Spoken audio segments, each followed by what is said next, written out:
Okay, today I'm going to be using fabsil waterproofer on my Bivvy, and as you can see I am halfway through doing one panel, and then when the whole panel is done I will do the next panel. I'm paying special attention here to all the seams, ensuring they're all nice and soaked in this fabsil. And if I just pick a little bit up my paintbrush tin, literally layer it on nice and thick so it's nice and wet, and then when it's like this, let it dry out naturally. Now obviously I can't go fishing because it's in the middle of winter and it's not nice out there, it's raining, but I thought I'd do this in the dry, in the house. As you can see, in the house, basically I want to make sure all the strengthening bars are on nice and taut, so each panel is not sagging. And then once I've done this piece, I'll come around and do the next panel in between this bar and that bar, all the way down to the bottom. And then when this is all completely dry, I can then do the door, all down to the space really. I haven't got a lot of space in my house. And eventually I can get around to doing the back, at which point once it's completely and utterly dry I can then pack it away and I won't get shouted at by the missus. Just when you do this, make sure that all the windows are open, even if it is raining, and make sure there's no pets in the house or children are going to walk past and knock the jar, which I'm using an old coffee jar with fabsil in it.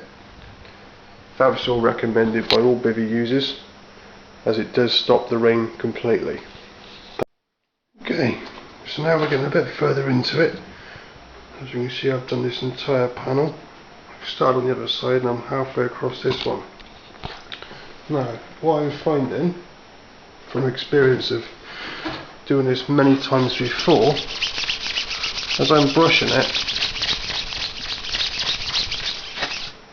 it's like a waxy residue on top.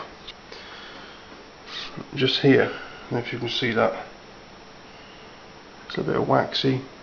There it's like beading, like it would if it was water. Now from experience, I've done this a few times. Brush over it to really penetrate this stuff in. And yes, you've got to do it once a year.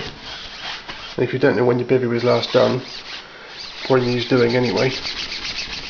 I must stress though, if you are a smoker, do not smoke when you're doing this, unless you like hospitals. It's very, very flammable, extremely flammable. And there, you can just about see it, where it's damp,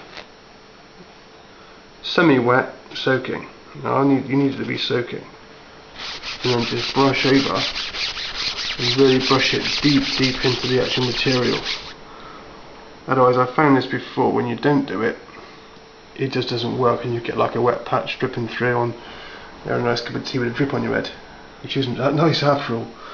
So, when it's all done, I would do another video to show you. But you see, it has darkened it slightly, where it's still damp but not ruined. In fact, it's probably better than the original. And the Bivvy I'm doing it on, you probably won't find on YouTube. It's a Cyprinus Carp Technology 2-man V3 Bivvy. Fantastic Bivvy. I bought this second hand, so I don't know if it's been waterproof before, that's why I'm doing it. And from experience these Bivvies before, amazing. Absolutely amazing. Never got wet yet. My friends have, in theirs, but not. Okay, one thing I just realised, and I thought I forgot to mention, is this. This is the door. Don't forget to do under the flaps.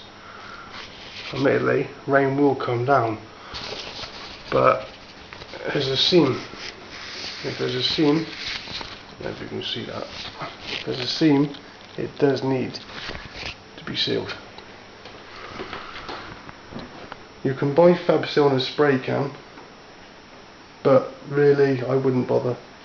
I would definitely use the liquid. It seems to go further. I used a litre, I've still got half a litre left, and I've done a 2-man bivvy with it, to be fair. It just looks alright. 2-man bivvy, half a litre, that's pretty good. Spray can, probably about 15 cans by now from experience, so don't bother using spray cans. But inside these flaps, and now there's plenty of them, just make sure the zips are all done too. Alright, because obviously they tend to leak water, and you'll be sitting there looking for the drip on your next trip. Thank you very much.